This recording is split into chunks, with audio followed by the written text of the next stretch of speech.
तो बच्चों कैसे हो आप सब। उम्मीद आप सब बढ़िया होंगे, अच्छे होंगे, अच्छे से पढ़ाई कर रहे होंगे। हम पढ़ रहे थे कि यूरोप में राष्ट्रवाद का उदय कैसे हुआ है। हमने यहाँ से पहले तक देख लिया था। आज हम इस चैप्टर को पूरा कंप्लीट खत्म कर देंगे। इसके बाद हम नेक्स्ट चैप्टर स्टार्ट करेंगे।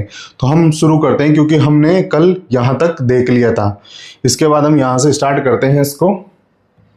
तो आप मेरे साथ बने रहिए और चीज़ों को समझते हुए चलना है आपको, ठीक है। ऐसा नहीं है कि आपका ध्यान कहीं और हो, आपका ध्यान कहीं दोस्तों में जा रहा हो कि आज तो दोस्त के साथ घूमने जाना है, तो ऐसा आपका ध्यान नहीं होना चाहिए। तो हम स्टार्ट करते हैं कि 1848 उदारवादियों की क्रांति और फ्रैंकफर्ट संसद क्या थी और फ्रैंकफर्ट संसद का पतन कैसे हुआ, ये सारी चीज़ें हम देखेंगे। तो हम देखते हैं कि फ्रैंकफर्ट संसद का पतन कैसे हुआ। तो 18 मई 1848 को 831 निर्वाचित प्रतिनिधियों ने सेंट पॉल चर्च में फ्रैंकफर्ट संसद का आयोजन किया। अब आपको इस चीज का ध्यान रखना है कि फ्रैंकफर्ट संसद का आयोजन कहाँ हुआ था, सेंट पॉल चर्च के अंतर्गत हुआ था। ये आपका एमसीक्यू क्वेश्चन बन सकता है, तो इसको अपने इंपॉर्टेंट लिस्ट में ऐड कर लेना। उन्होंने जर्मन राष्ट्र के लिए एक संविधान का प्रारूप तैयार किया था। अब वो चाह रहे थे कि संविधान के अकॉर्डिंग जर्मन का जो राष्ट्र है वो चले, आगे का कार्य प्रणाली उसके अकॉर्डिंग हो। तो प्रसा के राजा फ्रेडरिक विलियम चतुर्थ, इसका नाम आपको याद रखना है। प्रसा का राजा कौन था? फ्रेडरिक विलियम चतुर्थ ने ताज पहनने से इनकार कर दिया और संसद का विरोध किया था। तो यहाँ से भी आपको क्वेश्चन बन सकता है कि प्रसा के राजा का नाम क्या था और कौन था जिन्होंने संसद का विरोध किया था। नेक्स्ट है, संसद में मध्य वर्ग का दबदबा था जिन्होंने मजदूरों की मांगे ठुकरा दी, सेना बुलाई और असेंबली को भंग कर दी गई। तो ये आपको जब आपको पूछे कि फ्रैंकफर्ट संसद का पतन कैसे हुआ, समझाइए। ये आपके क्वेश्चन बनेगा एग्जाम में, इसको समझाइए और ये 50 वर्ड्स में आपको इसको समझाना है। तो इसको इस तरीके से आप समझाओगे, इस तरीके से सीक्वेंस वाइज करोगे तो आपको अच्छे मार्क्स मिलेंगे। आप क्या है, सीधे क्या है, पैराग्राफ के अकॉर्डिंग लिखोगे कि पैराग्राफ अकॉर्डिंग कि स्टार्ट किया यहाँ खत्म कर दिया, तो ये रॉन्ग है। क्योंकि अब आपको जितने अच्छे से आप चीज़ों को प्रेजेंट करोगे आपके मार्क्स उतने ही अच्छे आएंगे। तो इन सब चीज़ों का आपको ध्यान रखना है। और एक चीज़ यहाँ से भी आपका क्वेश्चन बन सकता है कि राष्ट्रवाद में महिलाओं की क्या भूमिका थी, तो हम वो देख लेते हैं कि महिलाओं का क्या कॉन्ट्रीब्यूशन था। महिलाओं ने अपने राजनीतिक संगठन बनाई, अखबार शुरू किए, जो प्रदर्शन हुए उनमें बढ़ चढ़कर इन्होंने भाग लिया। लेकिन इनको फिर भी क्या मिला, फिर भी फ्रैंकफर्ट संसद में उन्हें केवल दर्शकों की तरह खड़े होने दिया गया। जो फ्रैंकफर्ट संसद उनमें केवल वो दर्शक के रूप में खड़े थे। तो यहाँ से चीज़ों को आपको समझना, ध्यान में रखना। क्वेश्चन आपके यहीं से बनेंगे। आपका जो 10th बोर्ड का जो पेपर बनेगा वो यहीं से बनेगा। इन्हीं में से जो मैं आपको क्वेश्चंस बताता हूँ ना कि यहाँ से ऐसे क्वेश्चन बन सकता है, तो इसको अपनी इंपॉर्टेंट लिस्ट में ऐड कर लीजिए। इस पीडीएफ को मैं आपको प्रोवाइड करवा दूंगा, इसको डाउनलोड कर लीजिए, इसको बार बार पढ़िए। इसी से आपका चैप्टर क्लियर होगा। चैप्टर को आपको सिस्टमेटिक समझना होगा। आप बिना सिस्टमेटिक चीजें पढ़ोगे तो आपको कुछ भी समझ में नहीं आने वाला है। वर्ड्स का ध्यान रखना है कि नारीवाद से क्या तात्पर्य है। आपका क्वेश्चन ऐसे बनेगा कि नारीवाद से क्या तात्पर्य, समझाइए। कि स्त्री पुरुष की सामाजिक, आर्थिक और राजनीतिक समानता की सोच नारीवाद को डिफाइन करती है। ये आपके 1 नंबर का क्वेश्चन बन सकता है। तो इन सब चीजों का आपको ध्यान रखना है। नेक्स्ट हम देखते हैं, उम्मीद आपको वहां तक समझ में आएगा। नेक्स्ट ये आपका सबसे इंपॉर्टेंट क्वेश्चन है, ये मोस्ट इंपॉर्टेंट क्वेश्चन है। इसकी पूरी पॉसिबिलिटी बनती है कि ये आएगा ही आएगा, या तो जर्मनी का एकीकरण आएगा या इटली का एकीकरण आएगा। तो इसको आपको अच्छे से समझना है और इसको समझने का सबसे बेस्ट तरीका ये है जो मैं आपको सिस्टमेटिक तरीके से समझाने वाला हूँ। इस तरह से आप समझोगे चीज़ों को तो आपको दिक्कत बिल्कुल नहीं आने वाली है। यदि आप थ्योरी जैसे पढ़ रहे हो कि जर्मनी एकीकरण ये हुआ था, इसमें ये था, इसमें वो था, तो आपको कुछ भी समझ में नहीं आने वाला है और आपका पढ़ने का जो टाइम है वो बिल्कुल वेस्ट जाने वाला है। तो मैं आपको समझाता हूँ कि जर्मनी का एकीकरण कैसे हुआ था। जर्मनी का एकीकरण, रक्त और लोहे की नीति। अब क्वेश्चन यहां से पूछ सकता है कि रक्त और लोहे की नीति से क्या तात्पर्य है, तो वो ही जर्मनी का एकीकरण से ही उसका तात्पर्य है। तो हम देखते हैं कि जब उदारवादी कौन थे, मध्य वर्ग, जर्मन एकीकरण में विफल रहे तो प्रसा ने राष्ट्रीय एकीकरण आंदोलन का नेतृत्व अपने हाथों में ले लिया। इस बात का आपको पता होगा, आपने ये पढ़ा भी होगा और आपने स्कूल में इसको पढ़ा भी होगा। तो यहाँ आपके कॉन्सेप्ट क्लियर करने हैं आपको कि ये चीज़ें हैं क्या, जर्मनी का एकीकरण है क्या। एक्चुअल में बच्चे यहाँ परेशान रहते हैं कि समझ में ही नहीं आता कि कैसे कैसे चीज़ें चल रही हैं। तो मैं आपको यहाँ सिस्टमेटिक सारी चीज़ें समझाने वाला हूँ कि कैसे कैसे चीज़ें हुई है। सीक्वेंस से हम सोशल साइंस के सारे चैप्टर कंप्लीट करेंगे। ऐसे ही धीरे धीरे चलेंगे, धीरे धीरे चीज़ों को समझते हुए आगे बढ़ेंगे और ऐसे ही हम एक दिन सोशल साइंस को कंप्लीट कर लेंगे। तो आप मेरे साथ बने रहिए। तो हम देखते हैं स्टेप नंबर फर्स्ट। यहाँ से हमको ऐसे चलना है। तो वास्तुकार, प्रसा के मुख्यमंत्री ओटो वन बिस्मार्क। कौन था इसका नाम? Auto von Bismarck. इसको आपको याद रखना है। जो प्रसा का जो मुख्यमंत्री था वो कौन था? ओटो वन बिस्मार्क ने प्रसा सेना और नौकरशाही की मदद से कमान संभाली थी। तो इसका आपको ध्यान में रखना है। एक क्वेश्चन आपका एमसीक्यू यहीं से ही तैयार हो जाता है कि प्रसा के मुख्यमंत्री कौन थे।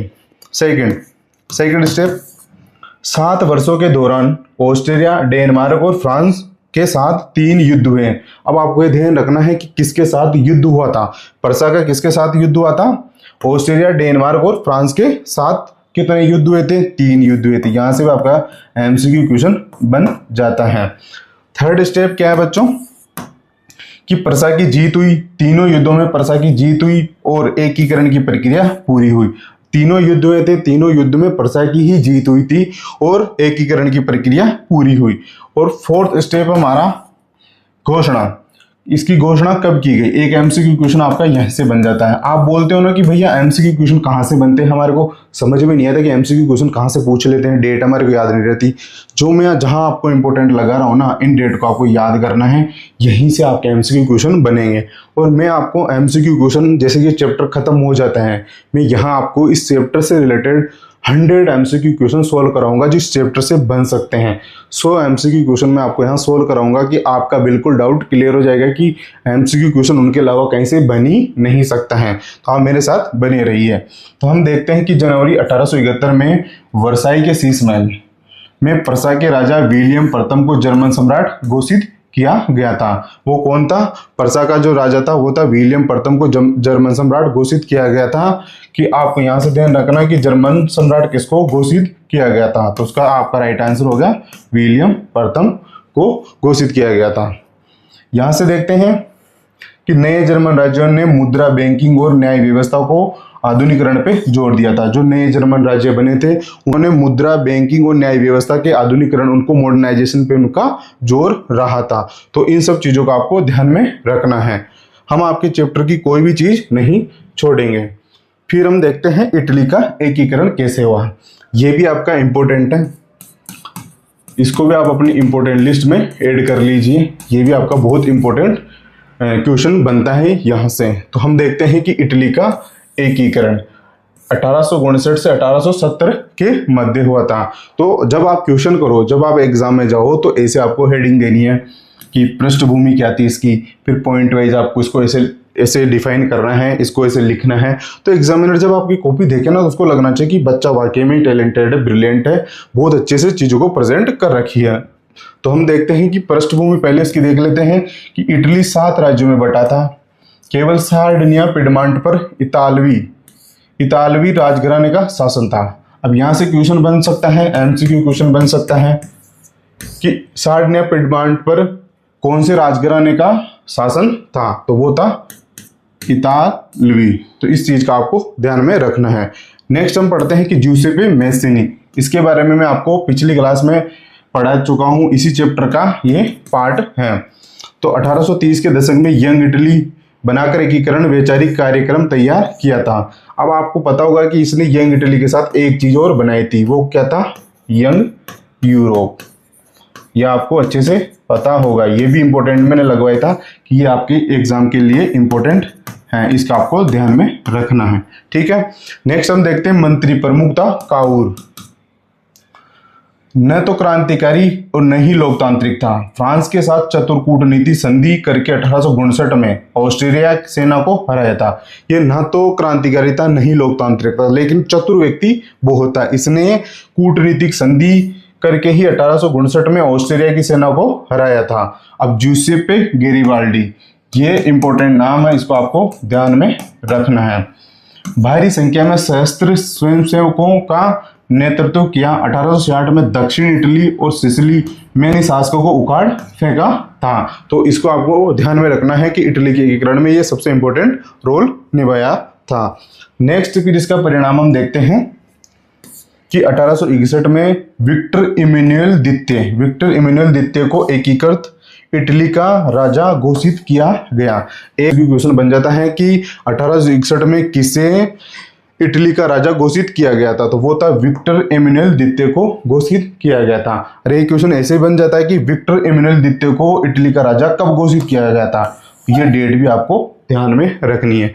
उम्मीद है आपको समझ में आ गया होगा इटली के एकीकरण कैसे हुआ था, कैसे चीजें चल रही हैं। तो हम नेक्स्ट देखते हैं ब्रिटेन की अजीब दास्तान, the strange case of Britain. ये हम देखते हैं। ब्रिटेन में राष्ट्र राज्य का निर्माण किसी अचानक उथल पुथल या क्रांति का परिणाम नहीं था, बल्कि एक लंबी चलने वाली प्रक्रिया थी। यह आपने देख लिया, हमने इसके बारे में पहले बात कर ली, इसको समझ लिया है। 1688 में सत्ता पर कब्जा, अंग्रेजी संसद ने राजतंत्र से ताकत छीन ली और इंग्लैंड केंद्र बन गया था। उस टाइम पे इंग्लैंड को इन्होंने केंद्र बना दिया था। और 1707 एक्ट ऑफ यूनियन, ये काम की चीज नहीं है आपकी। 1707 में औरंगजेब की मृत्यु हुई थी, इसको आपको ध्यान में नहीं रखना है, समझ गए? ये आपकी एक्स्ट्रा नॉलेज के लिए कोई ध्यान में रखना चाहे तो। इंग्लैंड और स्कॉटलैंड के बीच समझौते से United kingdom of great Britain का गठन स्कॉटलैंड की संस्कृति को दबाया गया था, क्योंकि इन्होंने United kingdom of great Britain का गठन किया था और स्कॉटलैंड की जो भी संस्कृति उसको इन्होंने दबाने का प्रयास किया था। नेक्स्ट है 1801 में आयरलैंड का विलय। 1801 में आयरलैंड का विलय इन्होंने कर दिया था। तो ये डेट आपको याद रखनी है। आपके एमसीक्यू क्वेश्चन ऐसे बन सकते हैं कि आयरलैंड में कैथोलिक विद्रोह को कुचलकर 1801 में बलपूर्वक यूनाइटेड किंगडम में शामिल किया गया था। जबरदस्ती इसको शामिल किया गया था, इस बात का आपको ध्यान में रखना है। और ये जो छोटे छोटे कैप्शन है इनको भी आपको बारीकी से पढ़ना। जब आपकी नोटबुक है उसमें साइड में ऐसे बॉक्स में जो कैप्शन दे रखे हैं इनको अच्छे से पढ़ना है। ये ऐसा नहीं है कि ऐसे ही दे रखे, इनको पढ़ना नहीं है, इनको अवॉइड नहीं करना, इनको ध्यान में रखना है। जैसे कि नया ब्रिटिश राष्ट्र गढ़ा गया जिसके प्रतीक थे ब्रिटिश झंडा, राष्ट्रगान और अंग्रेजी भाषा। अब यहाँ से आपका इंपॉर्टेंट क्वेश्चन बन जाता है कि जो नया राष्ट्र बना था उसमें जो राष्ट्र गढ़ा था उसमें प्रतीक कौन कौन से थे? ब्रिटिश झंडा था, राष्ट्रगान था और अंग्रेजी भाषा को इसमें शामिल किया गया था। नेक्स्ट हम देखते हैं कि राष्ट्र की दृश्य कल्पना। अब आपका चैप्टर खत्म होने के कगार पे आ गया है। अब आपको ऐसे ही चीज़ों को जो पहली क्लास मैंने आपको पढ़ाई है उनको बार बार देखना है, उनको रिवाइज करना है और उनको समझने का प्रयास करना है। ऐसे ही हम धीरे धीरे सोशल साइंस के सारे चैप्टर हैं और आपके जो भी सारे डाउट्स हैं वो एकदम क्लियर हो जाएंगे, आपको कोई दिक्कत नहीं आने वाली है। तो हम देखते हैं कि राष्ट्र की दृश्य कल्पना। 19वीं सदी के कलाकारों ने राष्ट्र का मानवीकरण किया। राष्ट्र को एक नारी रूपक के रूप में दर्शाया गया जो कोई वास्तविक महिला नहीं थी। इसको एक नारी के रूप में दर्शाया गया जो कोई कल्पना की गई कि एक सच नहीं था, लेकिन ये इसकी एक कल्पना की गई थी। तो इस बात का ध्यान रखना कि नारी रूपक कौन थे। एक तो थी मारियान, फ्रांस की थी, जर्मनी की थी जर्मेनिया। इन दोनों का नाम ध्यान रखना है कि पूछ सकता है कि नारी रूपक फ्रांस की कौन थी, मारियान थी, जर्मनी की कौन थी, जर्मेनिया थी।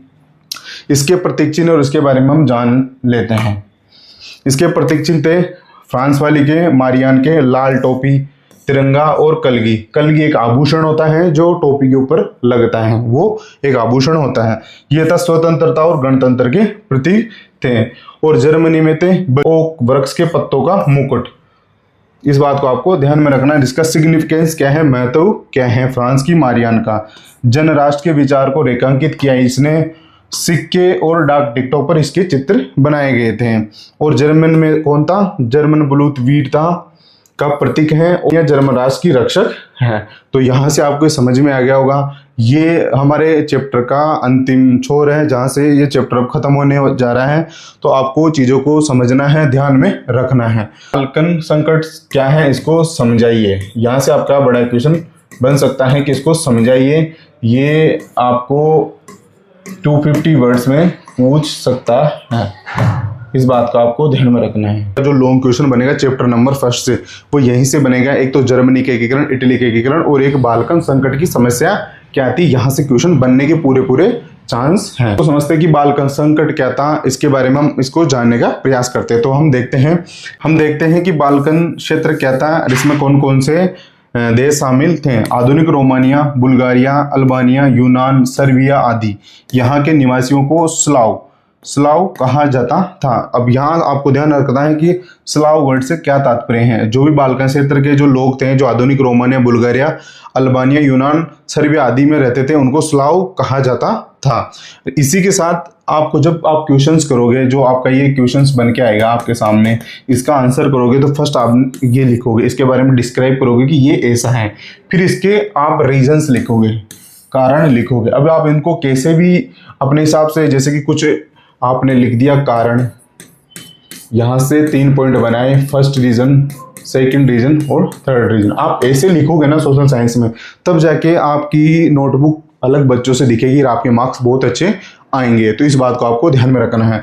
अब इसके रीजंस हम देख लेते हैं कि बाल्कन क्षेत्र का बड़ा हिस्सा ओटोमन साम्राज्य के अधीन था, जो टूट रहा था। सेकंड हम देख लेते हैं कि रोमानी राष्ट्रवाद के फैलने से विभिन्न स्लाव राष्ट्रीयताओं ने अपनी स्वतंत्रता की घोषणा शुरू कर दी थी। और थर्ड इसका है कि बाल्कन राज्य एक दूसरे से भरी ईर्ष्या करते थे और अधिक इलाका हथियाना चाहते थे। तो यहाँ से आपको चीजें समझ में आ गई होगी। ये आपका फर्स्ट पॉइंट रहेगा, ये सेकंड पॉइंट में आप कारण लिखोगे, थर्ड पॉइंट में आपका परिणाम आ जाएगा। ऐसे चीजें करोगे तो आपके मार्क्स आने से कोई नहीं रोक सकता है। तो इसका परिणाम हम देख लेते हैं कि प्रथम विश्व युद्ध इसका परिणाम निकला था। रूस, जर्मनी, इंग्लैंड और ऑस्ट्रिया हंगरी जैसी बड़ी शक्तियां के बीच बाल्कन पर कब्जे के लिए जबरदस्त प्रतिद्वंद्विता हुई। इससे कई युद्ध हुए और अंततः 1914 का प्रथम युद्ध शुरू हो गया था। तो इस चीज को आपको ध्यान में रखना है। और हम नेक्स्ट देखते हैं, संपूर्ण जो आपने पूरा अध्याय पढ़ा है का माइंड मैप ये है। यहाँ से आपको देखना है और समझना है कि हमने क्या पढ़ा। जब आपके ये माइंड मैप आपको याद होता ना, माइंड मैप है जी, ये जब आपको याद होता है ना बच्चों, जो आपका जो रिवीजन है ना, रिवीजन, इसमें आपको इतनी हेल्प होती है। आपको कुछ नहीं करना, आपको आंख बंद करके सोचना है कि अच्छा यूरोप में राष्ट्रवाद, अब ये इसको आपको याद करना। आपको एक एक पॉइंट याद आ जाएगा। चलो आपको फ्रांसीसी क्रांति का रिवीजन करना है, इसको आपको याद है कि आंखें बंद करके फ्रांसीसी क्रांति, फिर नेपोलियन संहिता क्या थी, फिर उसके बाद विचारधाराएं क्या थी, कुलीन वर्ग और मध्य वर्ग के बीच अपने डिफरेंस देखा था वो क्या था, फिर उदारवादी राष्ट्रवाद क्या था, नया रूढ़िवाद कैसे आया था, फिर उसके बाद क्रांति का युग कैसे स्टार्ट हुआ है। हमने रूमानीवाद पढ़ा था, मेस्सीनी पढ़ा था, 1848 उदारवादियों की क्रांति हमने पढ़ी है। फिर हमने एकीकरण पढ़ा है, जर्मनी का एकीकरण पढ़ा था, इसमें बिस्मार्क इंपॉर्टेंट था, इटली का काउर गेरिबाल्ड इंपॉर्टेंट था। फिर हमने ब्रिटेन का कैसे बना है उसके बारे में हमने पढ़ा। और लास्ट में इसका क्या है परिणाम आ गया कि राष्ट्र की दृश्य कल्पना, साम्राज्यवाद, बाल्कन संकट और प्रथम विश्व युद्ध। तो ये ऐसे आप माइंड मैप से करोगे ना चीज़ों को, तो आपको चीज़ें कभी भूलोगे नहीं। सोशल साइंस पढ़ने का सबसे बेस्ट तरीका ही यही है। जो भी बच्चा है इस तरीके से सोशल साइंस पढ़ेगा उसको कभी नहीं भूलेगा। एक बार उसको अच्छे से पढ़ना है, अच्छे से चीज़ें समझनी है, उसके बाद उसको सोशल साइंस में पढ़ने में इतना मज़ा आने वाला है कि वो बिल्कुल बोर नहीं होगा सोशल साइंस से। सोशल साइंस इतना हार्ड सब्जेक्ट नहीं है, बस इसमें आपको सोचना है, इसमें आपको सोचना है कि चीज़ें कैसे कैसे चली है, ये सारी चीज़ें घटनाएं कैसे घटित हुई है, घटनाओं को इंटरलिंक करके ही आपको पढ़ना है। इसी के साथ चीज़ें आपको समझना है, इस माइंड मैप को आपको याद करना है। इसी के साथ हम देखते हैं कि महत्वपूर्ण तिथियां जो आपकी इस चैप्टर से रिलेटेड थी। 1789 किससे रिलेटेड थी? फ्रांसीसी क्रांति से। 1797 नेपोलियन का इटली पर हमला, नेपोलियाई युद्धों की शुरुआत हुई थी। 1804 किससे संबंधित है? नेपोलियन की नागरिक संहिता से, नेपोलियन कोड से। 1814 से 1815 किससे संबंधित है? नेपोलियन का पतन हुआ, वियना शांति संधि हुई। 1821 किससे संबंधित है? यूनानी स्वतंत्रता के लिए संघर्ष प्रारंभ हुआ। 1832 किससे? कुस्तुतुनिया की संधि, यूनान स्वतंत्र हुआ। 1834 क्या है? जोल वेराइन सीमा शुल्क संघ की स्थापना हुई थी। और 1848 किससे संबंधित है बच्चों? फ्रांस में क्रांति फ्रैंकफर्ट संसद का आयोजन हुआ था। ये जो इंपॉर्टेंट तिथियां हैं ये मैं आपके लिए इसलिए लेके आऊँ कि आपको बिल्कुल भी और जगह दिमाग लगाने की जरूरत नहीं है, बस आपको यहीं से पढ़ना है। इस पीडीएफ को आप 10 बार 20 बार रिवीजन कर लो, आपको बाय हार्ट हो जाएगी सोशल साइंस की। सोशल साइंस में आपको पढ़ने में बिल्कुल दिक्कत नहीं आने वाली है। फिर देखते हैं 1859 से 1870 में क्या पढ़ा था हमने? इटली के एकीकरण। फिर इसके बाद हमने देखा था 66 से 71 में जर्मनी के एकीकरण, फिर 1914 से प्रथम विश्व युद्ध की शुरुआत हो जाती है। इसी के साथ ये आपके लिए कि जो आपकी महत्वपूर्ण शब्दावली जो आपको लगता है ना कि हमारे को समझ में नहीं आता है, हमारे को ये समझ में नहीं आता कि भैया इसका मतलब क्या है, हमारे को ये समझ में नहीं आता कि निरंकुशवाद क्या होता है, प्रॉब्लम्स है ना उसका सारा सॉल्यूशन मैं आपको दिखाऊंगा, आपके सामने सोल्व कराऊंगा, तो आपके माइंड में कोई भी क्वेश्चन नहीं बचेगा। तो देखते हैं कि निरंकुशवाद क्या होता है। ऐसी सरकार या शासन व्यवस्था जिसकी सत्ता पर किसी प्रकार का कोई अंकुश नहीं होता है, अत्यंत केंद्रीकृत और सैन्य बल पर आधारित होती है। मतलब जो भी सरकार चलाने वाला है वो एक तानाशाह हो जाता है, उस पर वो किसी से डरता नहीं है, वही निरंकुशवाद की अवधारणा बताती है।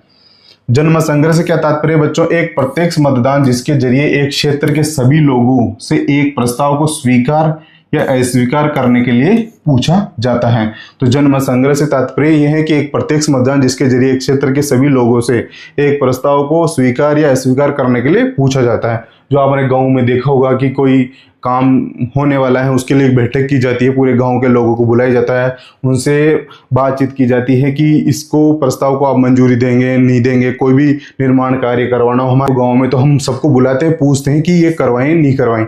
तो वही जन्म संग्रह से उसकी का तात्पर्य है। नेक्स्ट है कि रूढ़िवाद, राजनीतिक दर्शन जो परंपरा स्थापित संस्थाओं और रिवाजों पर जोर देता है, तेज बदलाव की जगह क्रमिक विकास का परिणाम है। रूढ़िवाद मतलब यह है कि आप किसी परंपरा को ढो रहे हो, वो परंपरा चाहे गलत है लेकिन आप फिर भी उस रूढ़िवादी अवधारणाओं को लेकर बैठे हो, जो आज के 20 साल आज के 100 साल पहले चीजें चल रही थी, आप उसको आज भी फॉलो कर रहे हो, आपको पता है कि वो गलत है, फिर भी आप उसको फॉलो कर रहे हो, तो वही है रूढ़िवाद। नेक्स्ट है नारीवाद। यह आपको मैंने बता दिया था कि स्त्री पुरुष की सामाजिक, आर्थिक और राजनीतिक समानता की सोच के आधार पर महिलाओं के अधिकारों का बोध होता है। तो इसको आपने पहले देख लिया था। तो हम देखते हैं कि यह आपके लिए अंतिम क्षण पुनरावृत्ति है। चैप्टर के लास्ट में आपको ये पढ़ने हैं जो ये मोस्ट इंपोर्टेंट हो जाते हैं आपके एग्जाम के अकॉर्डिंग। आपको बिल्कुल टेंशन लेने की जरूरत नहीं है, आपके लिए मैं सारा बंदोबस्त कर दिया है कि आपको बस एग्जाम के लिए पढ़ना है। जो कंटेंट मैं आपको दूंगा उसको आपको रिवाइज करना है, आपको और कुछ भी नहीं करना है, जैसे मैंने पढ़ाया वैसे समझने के साथ। तो हम देखते हैं कि यंग इटली, यंग यूरोप की स्थापना जूसेपे मैसिनी ने की थी। 1815 की वियना कांग्रेस की मेजबानी ऑस्ट्रियाई चांसलर ड्यूक मेटरनिक ने की थी। जब फ्रांस सीखता है तो बाकी यूरोप को सर्दी जुकाम हो जाता है, ये कथन मेटरनिक का था। जर्मन एकीकरण का वास्तुकार ओटोमन बिस्मार्क था, जिसे रक्त और लोहे की नीति अपनाई। जर्मनी का नारी रूपक जर्मेनिया बलूत के पत्तों का मुकुट था। फ्रांस का मारियान था। यह आपको मैंने बता दिया। 1832 की कुस्तुतूनिया की संधि ने यूनान को एक स्वतंत्र राष्ट्र के रूप में मान्यता दी थी। तो यहाँ आपका चैप्टर कंप्लीट हो जाता है और यहाँ से अब एक नया चैप्टर स्टार्ट होगा, उसको हम पढ़ेंगे, उसको हम समझेंगे। जैसे इस चैप्टर को हमने कंप्लीट किया है वैसे ही नेक्स्ट चैप्टर को कंप्लीट करेंगे, प्यार से करेंगे, प्रेम से करेंगे। आपको बिल्कुल लोड नहीं लेना है चीज़ों का कि हमारे को कुछ नहीं आता सोशल साइंस में। आपको सोशल साइंस में ऐसे करवा दूंगा आपके एग्जाम आने तक कि आपको उंगलियों पे याद होगा कि जर्मनी का एकीकरण कैसे हुआ था, इटली का एकीकरण कैसे हुआ था, सारी चीज़ें से इंटरलिंक करवा दूंगा कि आपको सोशल साइंस पढ़ने में ही सबसे ज़्यादा मज़ा आने वाला है। सबसे ज़्यादा मार्क्स भी आपके सोशल साइंस में ही आएंगे। ऐसा कोई क्वेश्चन नहीं रखूंगा कि अब वहाँ से क्वेश्चन बन जाए। आपको मैं सारे क्वेश्चन सोल्व करवा दूंगा, जितने भी इंपॉर्टेंट क्वेश्चन है इतनी मैं आपको प्रैक्टिस करवा दूंगा कि आपको सोचने की बिल्कुल ज़रूरत नहीं है। तो हम मिलते हैं कल नेक्स्ट क्लास में। तब तक आप अपनी पढ़ाई को अच्छे से करते रहिए और इन वीडियो को बार बार रिवीजन करना है। ये पीडीएफ मैं आपको टेलीग्राम पे प्रोवाइड करवाऊंगा और वहाँ आप कनेक्ट हो जाना मेरे से और वहाँ से ये पीडीएफ डाउनलोड कर लेना और इसका बार बार रिवीजन करना आपको। तो हम मिलते हैं नेक्स्ट क्लास में। तब तक अपने स्वास्थ्य का ध्यान रखिए और मस्त रहिए।